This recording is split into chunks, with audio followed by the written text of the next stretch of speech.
حضرت علی رضی اللہ تعالیٰ عنہ سے میرے اور آپ کے نبی صلی اللہ علیہ وسلم نے فرمایا ہے علی یمن میں چلے جائیں اور وہاں جا کر کے جہاد کریں۔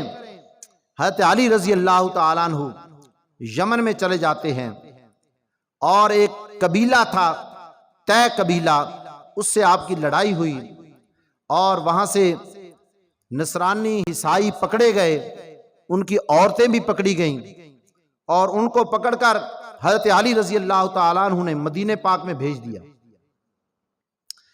تو پیارے پیغمبر صلی اللہ علیہ وسلم نے مسجد نبوی کے پاس ہی ایک جیل خانہ بنایا ہوا تھا، اس میں عورتوں کو رکھا گیا۔ تو پیارے پیغمبر جب وہاں سے گزرے ہیں نا، کیا دیکھتے ہیں ایک عورت ہے اور اس کے سر پر دوپٹہ نہیں ہے، سر سے ننگی ہے۔ تو جس وقت پیارے پیغمبر صلی اللہ علیہ وسلم وہاں سے گزرے، پیارے پیغمبر صلی اللہ علیہ وسلم نے اپنی رحمت والی چادر اس عورت کو عطا کی، اس کے سر پر رکھ دی کہ ہے کافر کی بیٹی لیکن ہے تو بیٹی ہوتی ہے۔ پیارے پیغمبر صلی اللہ علیہ وسلم نے رحمت والی چادر اس کو عطا کی کہ اپنے سر کے اوپر رکھ لے، اور وہ عورت کہنے لگی کہ یا رسول اللہ صلی اللہ علیہ وسلم میں کسی کے غلام نہیں بننا چاہتی اور نہ میں کسی سے نکاح کرنا چاہتی ہوں، میں حاتم تائی کی بیٹی ہوں، عدی بن حاتم اس کی بہن ہوں، اور آپ ایسا کریں مجھے میرے بھائی کے پاس پہنچا دیں۔ تو جب دوسرا دن ہوتا ہے پھر اس عورت نے یہی درخواست کی، کیا کہتی ہے؟ کہنے لگی یا رسول اللہ صلی اللہ علیہ وسلم نہ میں کسی کی غلام بننا چاہتی ہوں اور نہ میں کسی کے نکاح میں رہنا چاہتی ہوں، مجھے میرے بھائی عدی بن حاتم کے پاس، عدی کے پاس مجھے کیا کر دیا جائے؟ میرے بھائی کے پاس پہنچا دیا جائے۔ جو حضرت علی سے لڑتا ہوا وہ بھاگ نکلا اور ملک شام میں چلا گیا، اپنے بیوی بچوں کو ساتھ لے کر کے چلا گیا، اور اس کی بہن اور صفاحہ اس کا نام تھا، وہ مسلمانوں کے قید میں آ جاتی ہے۔ جب تیسرا دن ہوتا ہے نا تو وہ غم زدہ بیٹھی ہے۔ کسی نے کہا آج پیارے پیغمبر بڑے خوش نظر آ رہے ہیں، آپ اپنی درخواست دے دیں، ہو سکتا ہے قبول ہو جائے۔ اب وہی کیا کہتی ہے؟ حاتم تائی کی بیٹی کہنے لگی یا رسول اللہ صلی اللہ علیہ وسلم مجھے میرے بھائی کے پاس پہنچا دیا جائے، میں کسی کی غلام نہیں بننا چاہتی، کسی شادی نہیں کرنا چاہتی۔ پیارے پیغمبر صلی اللہ علیہ وسلم نے فرمایا میرے صحابہ ایسے کرو کہ اس عورت کو اس کے بھائی کے پاس پہنچا کے ملک شام میں پہنچا کے آؤ۔ صحابہ گئے، جا کر کے اس کو ملک شام میں پہنچایا۔ تو جب عدی بن حاتم اس کے پاس اس کی بہن صفاحہ پہنچتی ہے نا تو وہ کہنے لگا کہ مسلمانوں کے پاس سے تو آئی ہے، تیری مسلمانوں نے ضرور تیری عزت کو لوٹا ہوگا۔ تو وہ کہنے لگی اے میرے بے غیرت بھائی، تو اپنے بیوی بچوں کو ساتھ لے کر کے دوڑتا ہوا آ گیا، وہاں سے بھاگ نکلا اور مجھے وہاں چھوڑ کے آ گیا، اب تو مجھے ایسی باتیں کرتا ہے۔ کہنے لگی کہ جو عزت مجھے پیارے نبی کے پاس ملی ہے، جو عزت پیارے نبی کے صحابہ نے مجھے دی ہے میرے بھائی، وہ مجھے تیرے گھر میں بھی نصیب نہیں ہوئی۔ اور وہ کہنے لگی اے میرے بھائی عدی جلدی کر، پیارے نبی کے پاس پہنچ جا اور کلمہ پڑھ لے، کہیں ایسا نہ ہو کہ موت آ جائے، بغیر ایمان کے تو چلا جائے، جلدی کر، محمد عربی صلی اللہ علیہ وسلم کے پاس پہنچ جا۔ اور عدی کیا کہتا ہے؟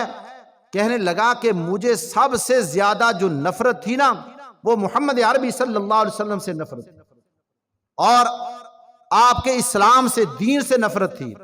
کہنے لگا میں نے اپنے ساتھیوں سے کہا نہ میں نے مدینہ دیکھنا ہے نہ میں نے مدینے والا دیکھنا ہے، اگر مدینے والے صحابہ میرے پاس آ جائے نا تو مجھے پہلے ہی وہاں سے جدا کر دینا۔ تو بہن کیا کہتی ہے؟ بھائی محمد عربی صلی اللہ علیہ وسلم کے پاس پہنچ جاؤ۔ تو عدی کیا کرتا ہے؟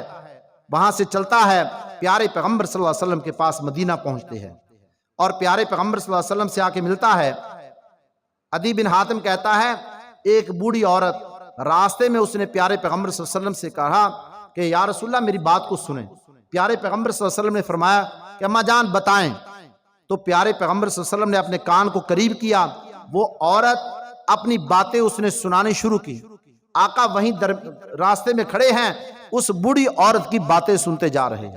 وہ عورت آپ کو باتیں سنا رہی ہے، سناتی رہی، کافی وقت گزر گیا۔ تو عدی بن حاتم کہتا ہے ایمان میرے دل میں داخل ہونا شروع ہو گیا۔ میں نے کہا یہ اللہ کا سچا نبی ہے، ایسے تو کوئی دنیا کا بادشاہ بھی کسی عورت کی راستے میں بات نہیں سنتا، یہ اللہ کا کیا ہے؟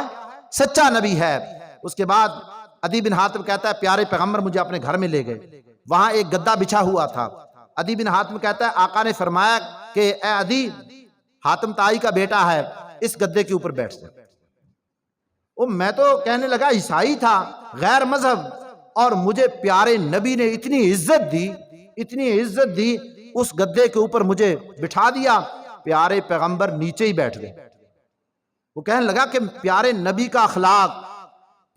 کا اخلاق کہتا ہے کہ ایمان میرے اندر داخل ہونا شروع ہو گیا۔ تو پیارے پیغمبر صلی اللہ علیہ وسلم نے مجھ سے پوچھا اے عدی بن حاتم، جو تو اپنی قوم سے جزیہ لیتا ہے، چوتھا حصہ، وہ تو ظلم کر رہا ہے، وہ تو تیرے مذہب میں بھی جائز نہیں۔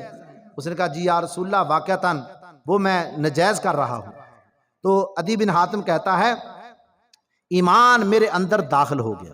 میں نے اسی وقت کہا یا رسول اللہ صلی اللہ علیہ وسلم مجھے کلمہ پڑھائیں۔ اسی وقت میں انہوں نے کلمہ پڑھا اور مسلمان ہو گیا۔ پیارے پیغمبر صلی اللہ علیہ وسلم کا اخلاق دیکھ کر کے، پیارے نبی صلی اللہ علیہ وسلم کا کردار دیکھ کر کے عدی بن حاتم اسی وقت کلمہ پڑھتا ہے اور مسلمان ہو جاتا ہے۔ اور ان کی بہن پیارے پیغمبر کی تعریف بیان فرما رہی ہے، پیارے پیغمبر کے صحابہ کی تعریف کیا کہتی ہے؟ کہتی ہے عدی بن حاتم جو عزت، جو شان، جو مجھے پیارے نبی کے پاس، پیارے نبی کے صحابہ کے پاس مجھے جو عزت ملی ہے وہ تیرے پاس بھی نہیں ملی۔ اللہ اکبر۔ یہ تھے پیارے نبی صلی اللہ علیہ وسلم کے اخلاق۔ اللہ ہم سب کو پیارے پیغمبر صلی اللہ علیہ وسلم کی سیرت صورت اپنانے کی توفیق عطا فرمائے۔